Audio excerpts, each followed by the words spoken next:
3.5 years ago, I went to Washington, D.C. to the Values Voter Summit, and I met a man, and his name is Neil Mammen. It's spelled M-A-M-M-E-N, but it's Mammen, so I'm kind of a mom to him. So I've kind of taken on that role. And I was so impressed. I bought his book, and I read it on the plane, well, started reading it, I would say, on the plane home, and I just felt this sense that someday this man was going to come and travel the state of Kansas with us.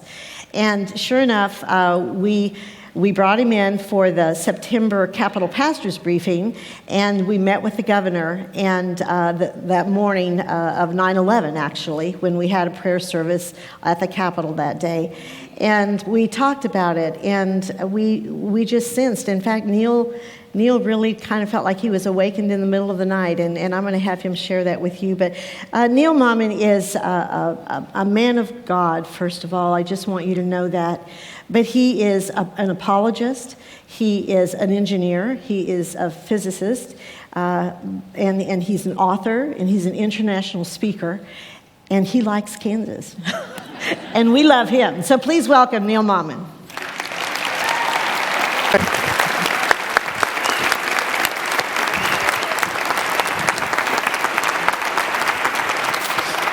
Thank you. How are we all doing today? The book that caused all the trouble is called Jesus is Involved in Politics. Why aren't you? Why isn't your church? Many of my pastor friends were afraid of that book, so we made the kinder, gentler version, and that's this one. But I was born in Ghana. Now, some of you are thinking that's a town in Texas. That's actually a country off the west coast of Africa. I was born at a very young age, and my parents were actually Christian Indians. They were Indians, and my ancestors date themselves back to St. Thomas when he came to India in about 51 A.D. and evangelized and converted a number of Indians there. And so we trace our ancestry back down to St. Thomas back then. Now, I grew up, my dad, however, traveled a lot, and I was born in Ghana, but I grew up in Jamaica, Ethiopia, India, Yemen, and Sudan. And you're probably thinking, well, Sudan, that's a town in Texas. That is, you're right. There it is, Sudan, Texas. Take a left off Highway 84, and there it is. But that's not the Sudan I grew up. The Sudan I grew up, obviously, you know, is a country right above Egypt in Africa. And right now there are two Sudans. There's a South Sudan and North Sudan. And when I grew up there, I used to kind of speak a little bit of Arabic, street Arabic, get along. I could get along, not classical Arabic. But once I came to the U.S., I forgot most of it after I started watching Star Trek in English. So, now you're probably wondering how come I traveled so much. Was I an international spy? Was I a terrorist? If I grow a beard, I look like one. So we actually thought my dad was a spy. We were hoping he was a spy. Turned out he was just a professor in physics. He would travel all over the world and teach at different universities. So I want to tell you a story about my very first attempt to come to the United States back when my dad was working in the University of Sana'a. So he was working in Sana'a. Sana'a is a very interesting place. They have Sharia law. So if you want to know what it's like to live under Sharia law, come talk to me. I know what it is. And he'd been working there for 6 years and had planned to continue working there for a while longer. I was about 18 years old, and for most of those 18 years, I had dreamt about coming to America. You see, America was the land of my dreams. It was the land of my destiny. It was the land of some very, very beautiful women. At least according to all the movies I saw, right?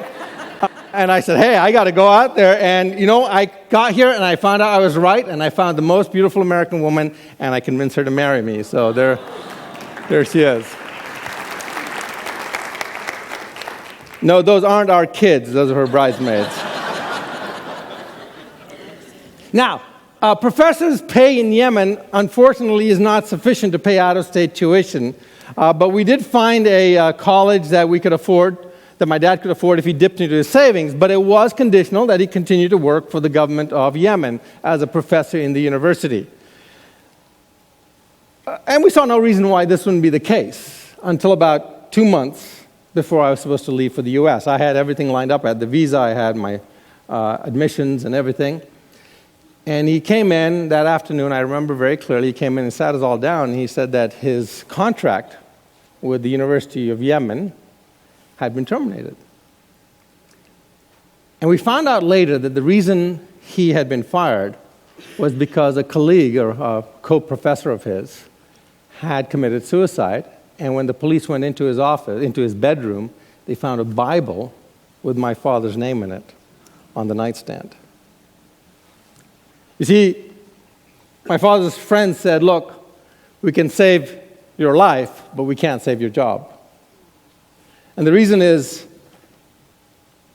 you're not allowed to do that in Yemen. In effect, my dad was saying that we have to leave the country. My dreams were shattered to come to the United States. Why?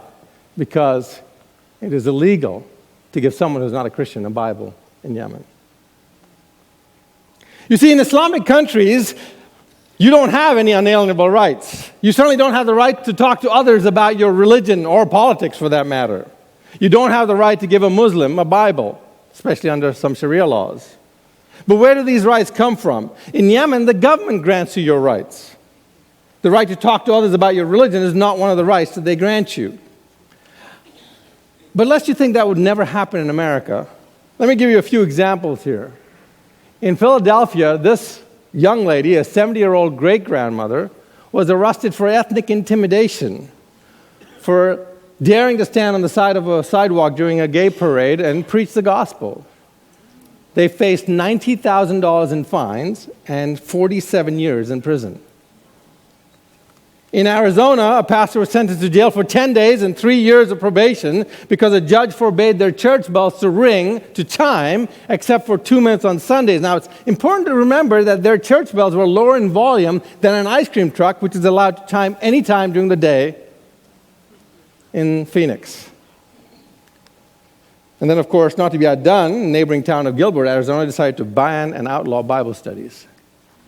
Now, if you think I'm just taking a few cases, if you go to religiousHostility.org, you'll find over 600 cases documented of religious hostility against Christians, against pastors in the United States.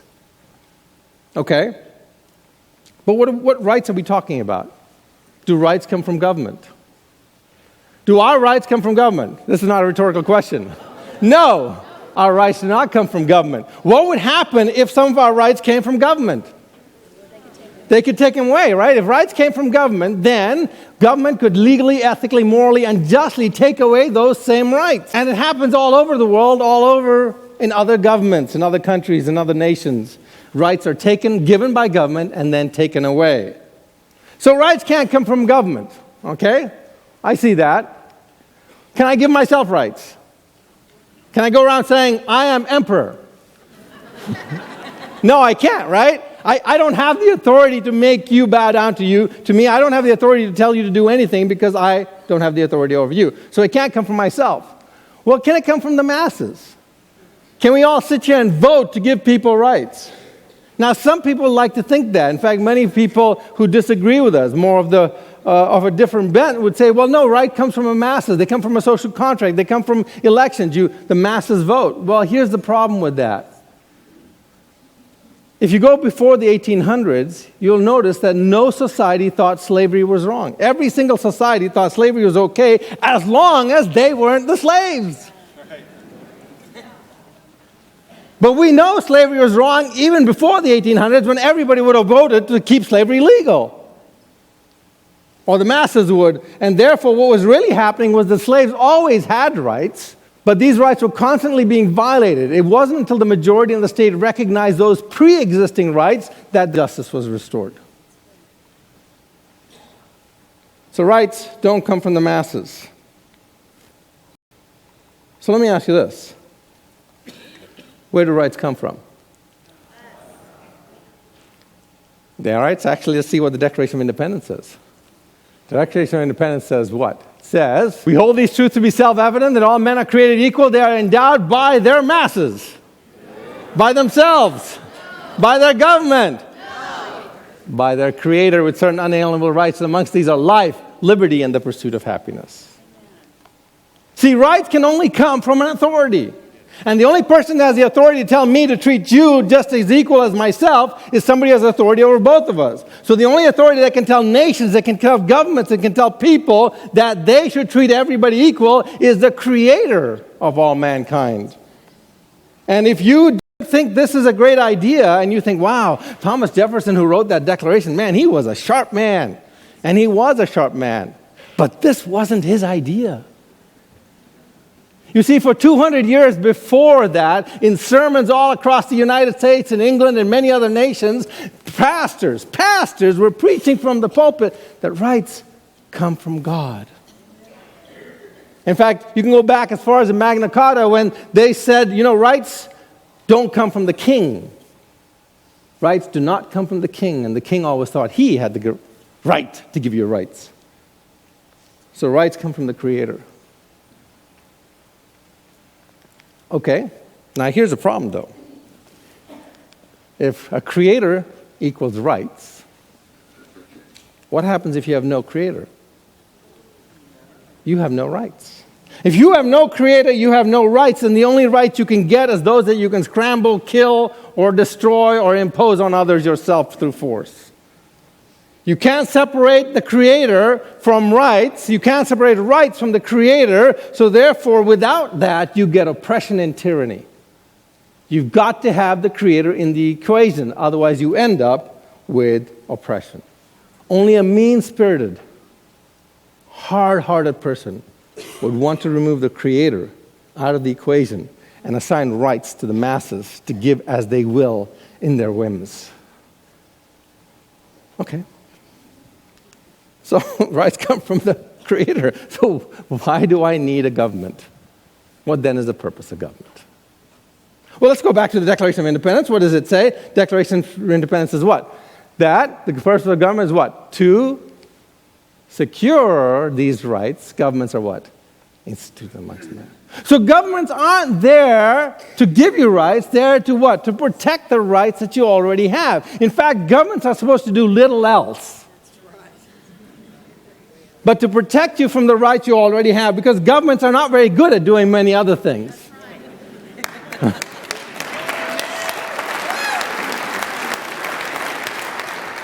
So I think when you look at this, you all of a sudden realize something. And let's look through this. Let's go through this here. You see, you can't separate your religion from politics. You can't separate politics from lawmaking. You can't separate lawmaking from morality. The church, therefore, has to be the conscience of government, because the government is dealing with moral issues. Because rights is a moral issue. Politics, therefore, has to do with your religious views. It doesn't matter what your religious view is, it will impinge on your moral view, which will impinge on your lawmaking. We don't want the church to run the government. Remember this. We don't want the church to run the government, but it has to be the conscience of the government and the conscience of every man and woman in that government, because their view of God will determine their view of the law. Now, we don't want a theocracy. Don't let anybody think we want a theocracy. We're in a Baptist church. I say, Presbyterians don't want a Baptist government.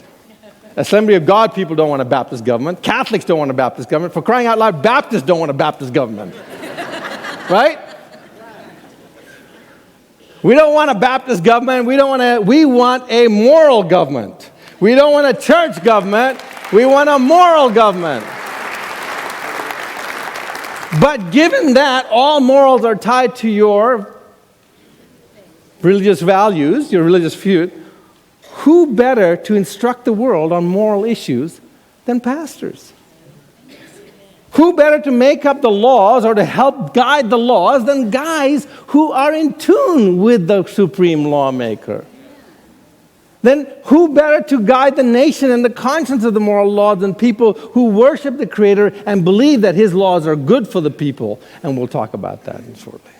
Okay, now that's all fine. We talked about rights and all that stuff. But here's a question that many people, now some of you have heard me before, so you can't cheat, okay? Because we're going to play a little game. And the game is, what are rights?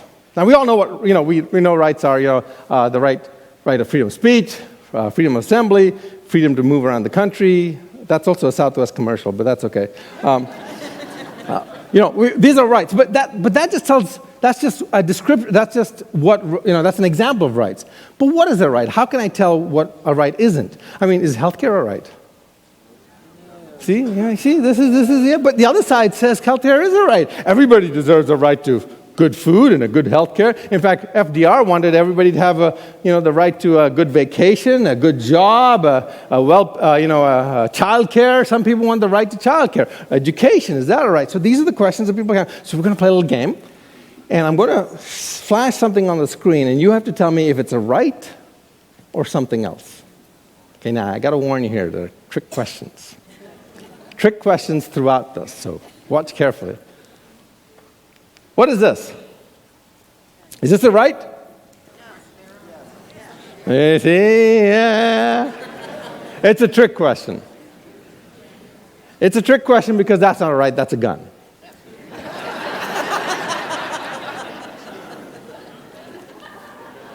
You know what the right is? The right is to own that gun. You have a right to own that gun, but you don't have a right to a gun. You have the right to have a gun that you bought yourself. You don't have a right to the gun that the government gives you.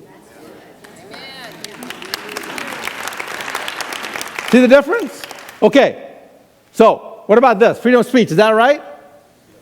Yes. You're a bit hesitant there. Freedom of speech. Yeah, that's all right. That's right. But what about this? A printing press. Is that all right? You see? No, it's not all right. You got to go buy your own printing press. Just like the gun, it's not a right. It's something that allows you to exercise your rights. Okay, so here's a question. Now you're getting the idea here. Let's go over this. Here's a bunch of things here. And some of these are going to be rights, and some of these aren't going to be something else. How about a home ownership, a job, healthcare, food, clothing, education? No. Trick question. There is one right in there. Do you see it? Home ownership. See, you have the right to own a home. You don't have a right to a home. You go, well, okay, well, how do I still don't understand, Neil. Well, let me explain the difference. Don't get confused between rights and goods. For instance, anything that comes from God is a right. If God gives it to you, it's a right. The supreme authority is given to you, it's your right. On the other hand, anything that involves labor are goods and services. Goods are the product of someone's labor. If somebody has to work for it, then it's not a right. It's goods or services. And if you have your thinking hat on, you'll see that it's nice for people to have health care. But where are you going to get the health care from? It's nice for people to have education. But where are you going to get the education from? Who are you going to get that education from? That education is dependent on somebody providing the labor to provide that education, or the health care, or the house, or the food, or whatever. And as soon as something is a product of somebody else's work, you don't have a right to their labor. You have the right to your own labor. So you have the right to your own goods, but not to somebody else's goods. That's stealing. See, if goods are what you're promising to others, however noble those goods are, eventually you'll have to enslave some men to ensure an ample supply of those goods that you are giving to other people for free. Now notice the difference. The right to bear arms is not the right to be given a free firearm. The right to a free speech is not the right to a free printing press. The right to owning a home is not the right to a home. The right to get your own education and not be imposed like Sharia law imposes on people in many countries. Women can't have educations. You have the right to that education, but it does not mean that you have the right to impose somebody else, to force you to give you that education. And I hope you see this great difference. Here's what happens. Goods that are granted as rights require you to enslave men fiscally or physically to ensure a continuous supply of the goods that you've promised to others. Where do you think we are now? Right there. Now, the problem is most people don't understand the difference. And that's why I need you guys to help us tell people the difference, to teach people the difference. But I have friends who are on the other side of where I stand, and they'll say, but Neil, Christ always talked about feeding the poor. In fact, I had some guy, a friend of mine, post on my Facebook, well, Jesus fed the poor and healed the sick. He must have been a socialist. Right? So, and then, of course, James, true religion is taking care of the widows and orphans. And it is true religion. But was Jesus a socialist? I mean, if we are supposed to love our neighbors, right, then shouldn't our government reflect that and take care of the poor too? That's the question, right? If we're commanded to take care of the poor, shouldn't our government reflect that? Now, here's how you answer that. You go to the story of the Good Samaritan. And you say, now, you remember the story of the Good Samaritan. The Good Samaritan goes out there, he finds a sick guy, right, and he takes him into the innkeeper. He takes the innkeeper and he tells the innkeeper, look, I'm going to pay for him, half of it for him now, and when I come back later, I will bring the IRS and force you to pay the other half. That's not the story? Oh, okay. Oh, I know what it is. It's, I'm going to pay some of it now, but when I come back later, I'm going to get the masses to vote to make you pay the rest of it. No, he didn't. He said, well, when I come back, well, I will pay the rest of it myself. Jesus said, you know what? We are the church. We are the Good Samaritan. You give to the poor, not force your neighbor to.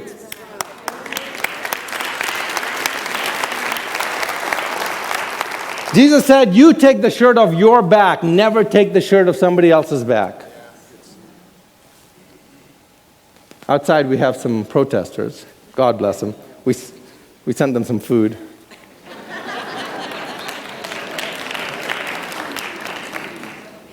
Rosalind, great gal, said, I'll take them food. I'll go out there and talk to them. She takes them some food. I said, well, tell them that we're showing you that this food did not come from the government. This came from the church.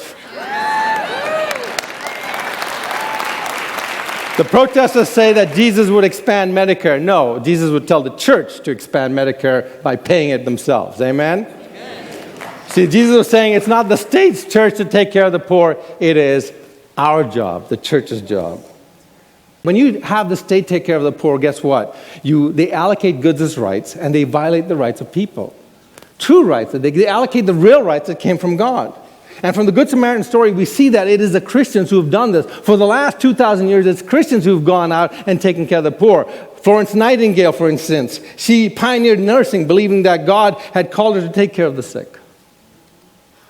In fact, all over the world, I grew up in Africa, in Sudan, in all these African countries. It was Christians who created the first clinics.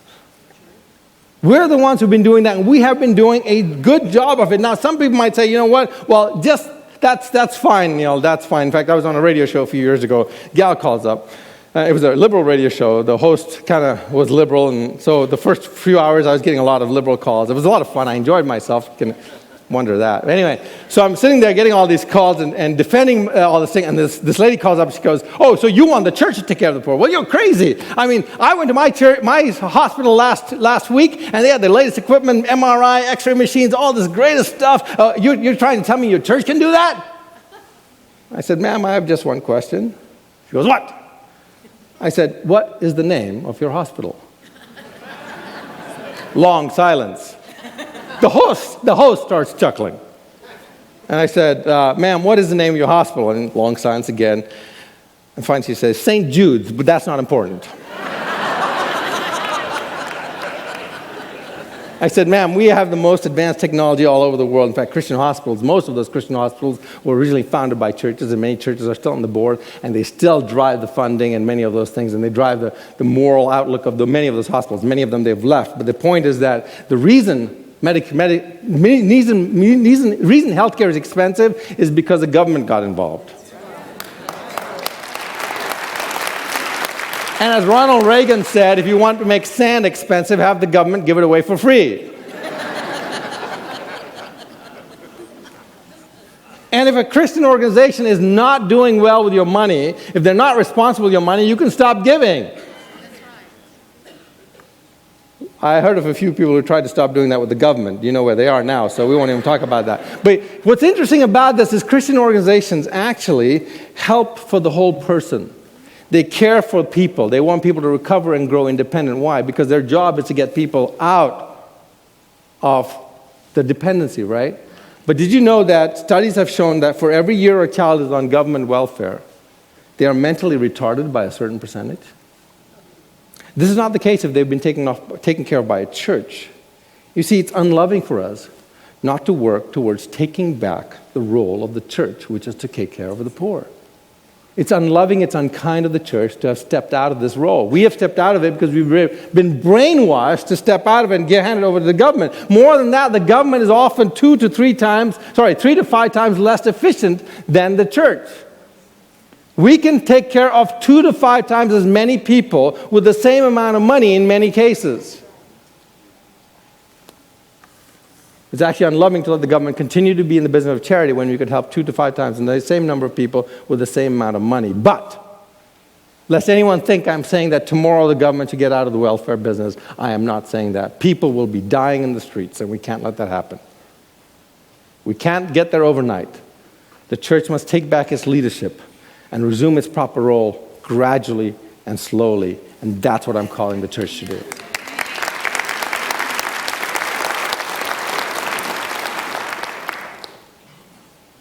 Here's another thing, though. Somebody came up to me and they said, well, Neil, you know what? You're fooling yourself. I mean, we spend $1 trillion on just healthcare and Medi-Cal and welfare for the poor and all this. Are you saying the church can do that?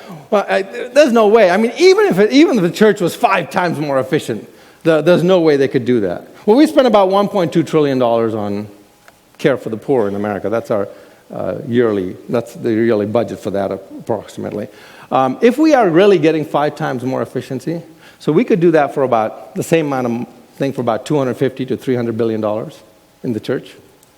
And this person said, well, $300 billion, that's a lot of money. There's no way. I mean, come on, the church can't do that. I said, yeah, did you know that last year the church gave away $300 billion to charity? Foundations, churches, Christians, 70% of that came from conservatives. We can do this. It's only twice more what we're doing right now. We can get there, we just have to get there slowly, and we have to get there with the right people in leadership who understand the role of the church, and we have to get pastors to preach this. Many churches are giving, but we need to increase that. You know, Americans give 9 times more to the next closest, which is the Germans, and 11 times more to the next closest, which is the Italians. America's the most giving nation in the world. But here's the other thing. Government could actually cut our taxes and help more people. And I'll give you 2 ways of doing that. The first way is, what if government gave us a 2x deduction for every dollar we gave to a charity that actually took care of the poor? Right? Now, I'm not going to fuss about it being a Christian charity or a Muslim charity or whatever charity, as long as it gets to the poor in America. Right? I'm not going to fuss about that because I can't insist on that. If the government's getting involved, they have to treat everybody equally. But I think we can get there. You give a 2x deduction, guess what? Donations go up. And it saves the government money. But here's the other thing that's very important about it. Socialism, or with the government taking care of the poor, hurts evangelization. Why? Because socialism limits the opportunity to spread the gospel. Because it takes away something that's the role of the church and makes it the role of government. I think you have to look at it this way. Every time the government meets someone's physical needs, the church has lost an opportunity to witness and show Christ's love to that person. Look at the socialist countries in the world. How well is the church doing? It's dying. Guys, we need to go back to one of the original calls, besides spreading the gospel, was to take care of the poor. We're supposed to take care of the poor, and here's the deal. The church also needs to be wiser in how they take care of the poor. Over and over again, the church has been learning. We give money to churches in India, and they go into Hindu outreaches, and they start commerce centers. You see, over and over again, we've learned that welfare will never get somebody out of poverty. The only thing that gets people out of poverty is to be able to either give him a job or better, let him start his own business. Commerce is the only thing that has successfully brought people out of welfare. So any law that your governor or the president passes that allows commerce to increase, which is usually a taxation reduction, helps the poor. It's unloving to let the poor continue to be dependent on the government. And in fact, this has been spreading around the world. Even Bono saw that book, Africa Unchanged, by this African pastor, or this African professor, and he said, you know what, you're right. It's only capitalism that has helped the most people in the world. The free market system. And the best way to let the free market go is for you to step out of the way and let them run themselves, but protect people's rights. You see, here's the deal. some conservative websites that said, look at the last 60 years, because that's how long they've been tracking this. This is 3 decades of this, but they figured out the last 60 years, the number of people in welfare or in poverty has not reduced. Now, there are a lot of sites that disagree with that. It depends on how you do the numbers. But there's a good indication that all our battles against welfare and poverty is not just not working. How unloving can we be not to give people the opportunity to break out of their cycle of poverty? Okay, so where do the politicians come in? What's the job of politicians? I know, I've heard all the answers. But the real job of politicians is what? To make laws, right? That's their job. They're supposed to make laws. But why do they make laws? Now, when you go out here and you see a stop sign, right? The law is there for a purpose. What is that purpose? You go out here and you see a stop sign. Is that stop sign there just because the city fathers did not want you to have fun with your car? No, that stop sign is there for what? It's there what? To protect us. And if that law is given to protect us from a man, what do you think God's laws are for? For the same reason. In fact, there's not a single law that God has given us that is not there to protect us. It's not about him. There's no law there that bothers him. He doesn't go, oh, you're using my name in vain. Oh, no, what am I going to do? No. Right? All laws are there to protect us. And so in many cases, it is quite simple that if, in all cases, actually, the more we follow God's law, the happier, healthier, and safer, and mutually prosperous we'll be. So what would happen if our politicians did not know God's heart and pass a law that disagreed with God's laws? What would happen to our nation? What would be the consequences of our nation? Would it be unloving? Would it be unloving for us to let them pass a law that violated God's laws? Yes. Who do you think it would hurt most? Do you think it would hurt the rich people most if they passed a law that violated God's laws? No.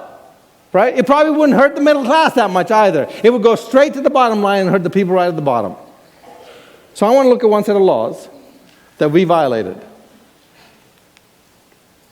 Always a sensitive topic. I'm going to just take one law. In the book, we cover a whole series of these. Let's look at God's revealed laws about divorce and family. Now, this is not meant to be taken as a condemnation of anyone, nor is it a judgment of anyone's particular situation. I don't know your situation. We live in a fallen world. It is corruption, and we have experienced its corruption due to our nature or to the nature of others. And sometimes we end up having to compromise in a lose-lose situation. So I'm not judging anyone here. And I'm not saying that divorce is not allowed ever. The Bible is very clear. Divorce is allowed for infidelity or abuse or physical danger. But the Bible says that God hates divorce for casual reasons. Like, I'm not in love with them anymore. That's a casual reason. God said that divorce isn't loving. God said that if you violate his laws, people will suffer, and the innocent will suffer. So I want to just give you one example, just a glimpse of it. Back in the late 60s, some Christians said, if we make divorce easier with this no-fault divorce law, it will hurt people. But not enough Christian pastors stood up to fight it. Not enough Christians stood up and said, this is a bad idea. Not enough legislators were in line with God's heart to make sure this law is now passed. Before, you could only get divorced for infidelity or abuse. Now, you could get divorced for any reason. And that spread across the United States. And now, 40 years later, or 50 years later, we can see the reason why God had given us those laws. So here's the deal. Since then, because of those laws and the laxity of marriage and people not needing to get married and having kids, children from broken, divorced homes account for 29% of all kids. Yet, they account for 70% of all long-term prison inmates, 60% of rapists, 75% of those teens charged with murder, 70% of violent criminals, 80% of those motivated by displaced anger, and 75% of all juvenile criminals who are a threat to the public.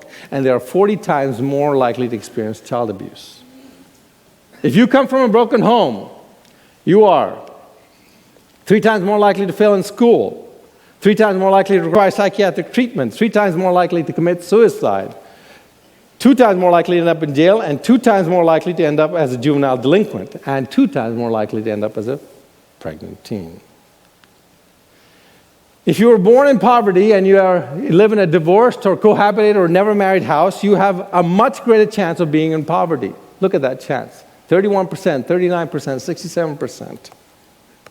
In fact, they've calculated that if you were born in poverty and if your parents had been married, 80% of all the children in poverty wouldn't be out of poverty if their parents had been married and stayed married. And it's a self-spiraling cycle. Why? Because children of divorced parents are 200% more likely to divorce when adults. Now, if you look at that and you say those poor kids, you're missing my point. We put them there. That's right. The church put them there because the church was not there to say this is God's law and this is the reason for God's law. We are responsible. Now, you ask me, I've run into people who say, well, I'm just a fiscal conservative. I say there is no fiscal conservatism. All fiscal problems are caused by moral problems. Just look at this one issue. Look at this. Is this a fiscal problem or a moral problem? All these things would be reduced if families had stayed together.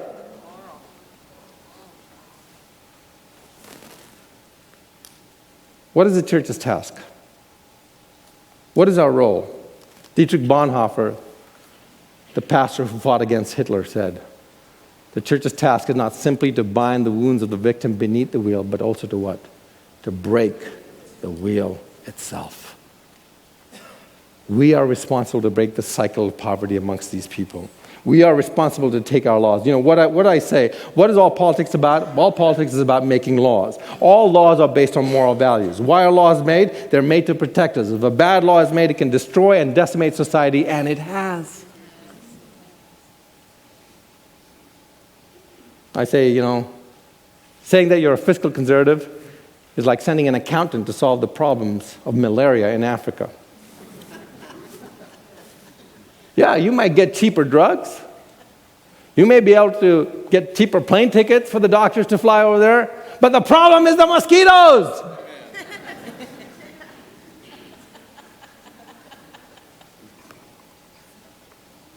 Now, over this thing, I keep saying this. I say, you can't, we legislate morality. And I've had people come up to me and say, you can't legislate morality. I was working with a friend of mine. He's got a PhD from Stanford, a bunch of patents. He and I have shared a bunch of patents. Really smart guy. We're eating dinner one day at this Thai restaurant, and he says, and I'm trying to talk to him about abortion, right? I have this paper on my website saying how to argue against abortion without using the Bible. Because I believe I should be able to convince non-Christians that abortion is wrong too. So I have this argument there, and I was going through it, and he ends up with, says, okay, Faye, maybe I agree with all your arguments, but you can't legislate morality. I looked at him like, what? I said, is this your idea, or did you just share it from someone else? He goes, he got a mouthful of rice in his mouth. It's Thai chicken curry or something like that. I said, well, let me ask you this. Can you give me one example of a law that's not based on a moral value? And he looks at me like, oh. And he stops eating and he starts thinking. And I decide to have some fun. So I say, yeah, like the law against killing. He goes, no, that's a moral value. I said, okay. I said, well, what about the law against stealing?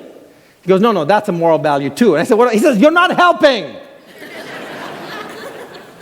So he thinks for a long time, and he finally comes up. He can't think of a single example of a law that's not a moral value. He finally comes up with this. He goes, Mother's Day. I said, Mother's Day? That's even in the Ten Commandments. He goes, yeah. I mean, yeah, you should honor your parents. But the day isn't. We could have chosen there. I said, that's not the point. We can and do legislate morality, and we impose it on others. In fact, it's the only thing we legislate. The question is, it may not be your moral value, it may not be mine, but it's someone's. And the question we ask each other is, should I legislate your moral values, my moral values, Mother Teresa's moral values, or Hitler's moral values? That's the question, and the right answer is none of them.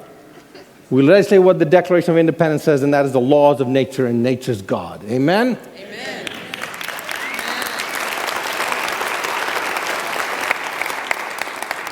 As we get to the end here, I want to cover this. I was teaching this class once, and a gal raised their hands and says, well, Jesus didn't get involved in politics, so we shouldn't. In fact, he never tried to change the Roman laws at all. I don't ever see that. And they were silent. And I go, oh, wow. That's when I decided to write the book. Because before then, it was just a sermon. Well, here's the first of all. If Jesus did not do it, doesn't mean we shouldn't. I mean, Jesus didn't fight against slavery or racism, right? So that doesn't mean we shouldn't fight against it. So there's no good reason just because he didn't do that. There's lots of things he didn't do that we need to do. So that's not a good. But if he did do something, then maybe we should do it, right? So the belief that Jesus didn't get involved in politics is based on a misunderstanding of history. It's false. And people think, oh, well, Israel was governed by the Romans and all that. I said, the first question is, was Jesus a Roman citizen? No, he was a Jewish citizen. But the next question is, well, but the Romans did everything for them. No. Remember when we were governing Iraq or when we were governing Germany? We didn't do everything for them. They had their own elections. They had their own politicians. They had their own everything. The Romans did the same thing because it's kind of hard to run everything. So the Jews had their own police system. They had their own jails. They had their own judges. They had their own legislators. They had their own president, which would be Herod, right? And they had their own army. So they had a fully functioning nation. It was just governed by the Romans. So naturally, Jesus would not do anything with Roman laws because he wasn't a Roman citizen, but would he do anything with his own laws? Did he have a legislature? Did he have a group of people that made the law locally? And he did, and they were called the Sanhedrin. And their constitution was known as the Torah. Now, their legislators could not legislate above the Torah. They could only legislate below the Torah. They had lesser laws, just like our legislators. And they would sit in a circle, a semicircle. In fact, the Sanhedrin, meaning sitting together, hence assembly, is a name given to the council of 71 Jewish sages who constituted the supreme court and legislative body of ancient Israel. The makeup of the council included a chief justice, a vice chief justice, and 69 general members who all sat in the form of a semicircle when in session. And that's where we get our semicircle for our legislature. And who exactly were these guys making their laws, their lesser laws? Who exactly were these senators, the lawmakers? Well, you guys know who these guys are. They were the Pharisees and the Sadducees. Members of the Sanhedrin. See, Jesus was not only involved politically, but he used to yell at his legislators.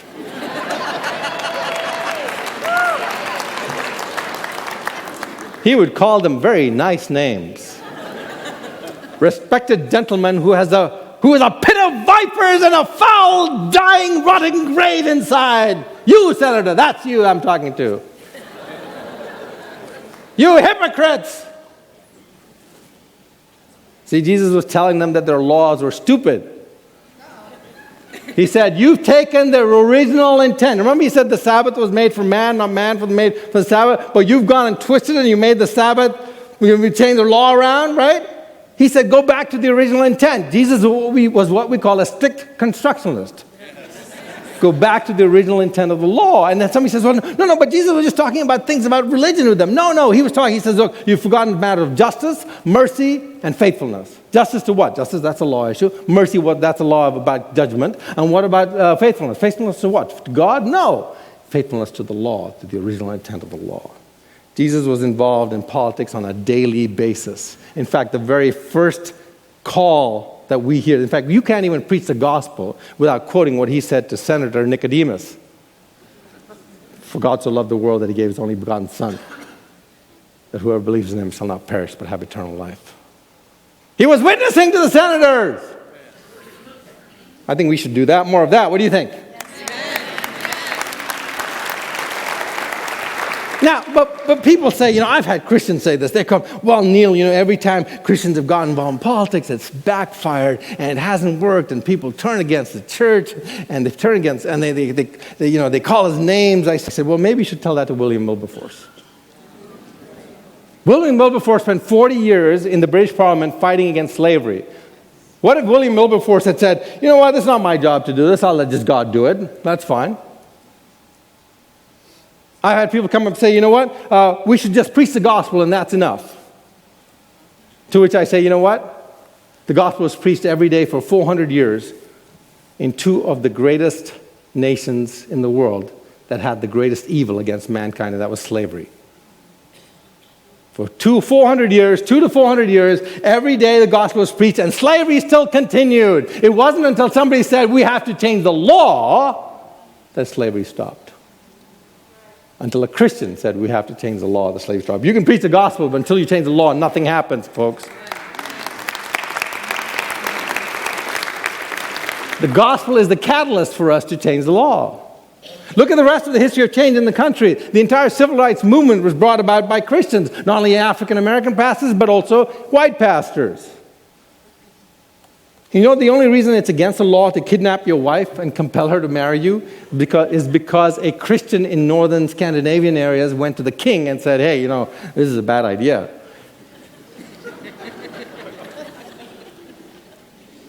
You know, has Christian involvement really failed? Or do you not know history? In fact, look at this list of things. All these things would still be legal if Christians had not gotten involved with politics and changed the law. Slavery, racism, segregation, kidnapped brides, child labor, gladiatorial combat, death games, infanticide, child marriage, temple prostitution. And this is just a small list. The book has more. And that's just a small list of all the laws we've changed every time we've gotten. And sometimes it took 40 years, sometimes it took 100 years to change those laws. But we changed those laws. And you know what? Even today, people think that these things should not be legal. You say, we could go on. It's the same. What's funny is that the same societies all over the world says, oh yeah, child prostitution should not be legal. But it is legal in some countries. But they are borrowing Christian capital. We have influenced the world. And here's what I say. You see, even atheists should want Christians in politics. You know why? Because even atheists don't think slavery, child labor, child marriage, and bride kidnapping should be legal. We can't stay uninvolved. How many people love J.R.R. Tolkien and The Hobbit, the movies? A few of you guys. I love those books. I read them when I was a kid, and I read them again. And they finally made the movie of The Hobbit. And they wanted to make three-hour sessions. So for 9 hours long, they had to add some more content. And the producer, Peter Jackson, the director Peter Jackson, came up, made a new scene for The Hobbit when they made The Hobbit, the movie. And usually I don't agree with anything Hollywood does. But when I saw this, it really hit me, and I said, you know what, this is such a great example. So I want to set this up for you. I'm going to show you a little clip. The elves in The Hobbit and The Lord of the Rings by J.R.R. Tolkien, it's an analogy of the world and Christ and all that in there. It's a loose analogy. J.R.R. Tolkien wanted it that way. But in the movie, the elves are those beings who are destined for eternity. They have immortal souls. They have lived forever in their woods and in the grand castles of stone. And if you go see the movie, you'll see these amazing buildings that they live in. And they live in the forest, and they're protected.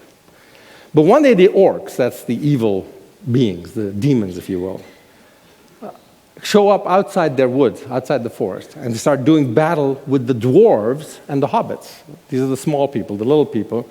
And the elves don't want to have anything to do with this. Because, and as we'll see in the scene by Peter Jackson, and if you could turn down the lights too. You cannot hunt 30 orcs on your own. So these are elves. I'm not on my own. You knew I would come. The king is angry, Talia. For 600 years my father has protected you, favored you. You defied his orders. You betrayed his trust. Dangalonani, Legohenaka. Uohenathan. Kidad wenithan uohenathanim. The king has never let orc filth roam our lands, yet he would let this orc pack cross our borders and kill our prisoners. It is not our fight. It is our fight.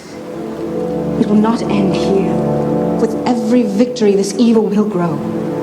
If your father has his way, we will do nothing. We will hide within our walls, live our lives away from the light, and let darkness descend. Are we not part of this world? Tell me, Melon, when did we let evil become stronger than us?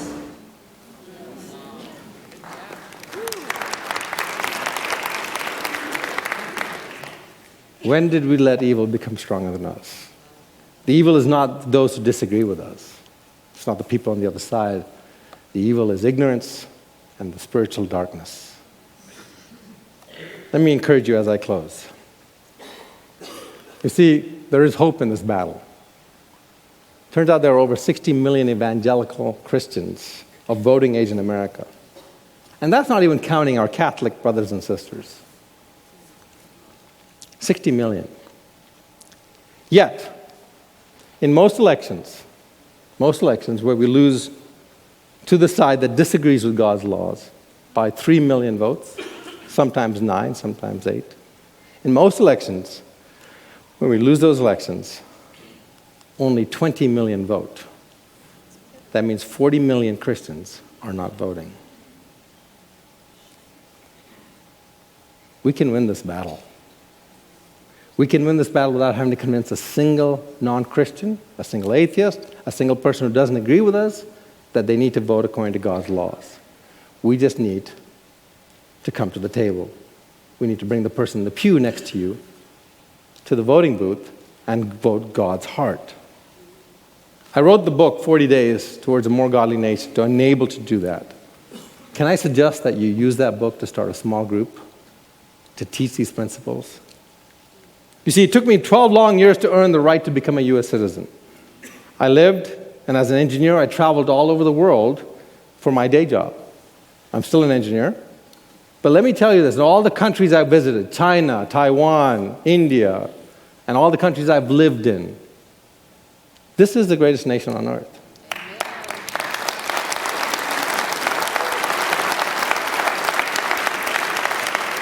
But if we lose this battle, as Reagan says, history will record with the greatest astonishment that those with the most to lose did the least to prevent its happening.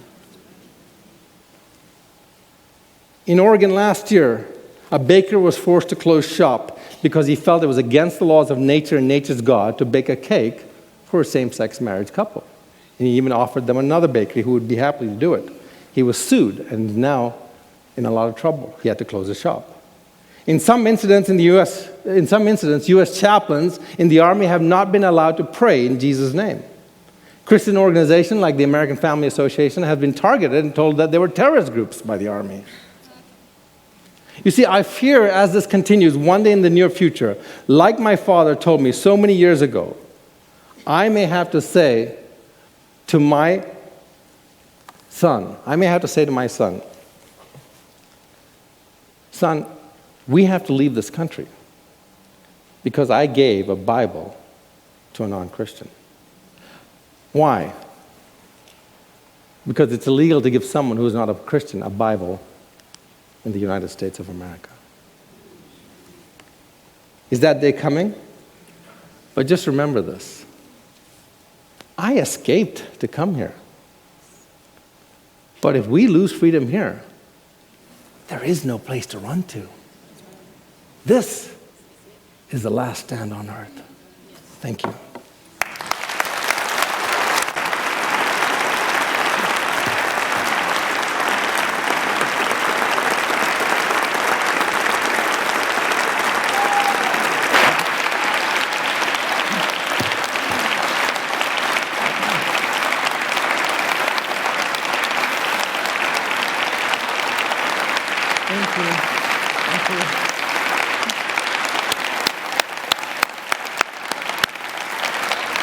Well, I might be a little short to be his mom, but I claim him. I just hope that this has been a blessing to you. What we're going to do right now before the governor comes and shares with us is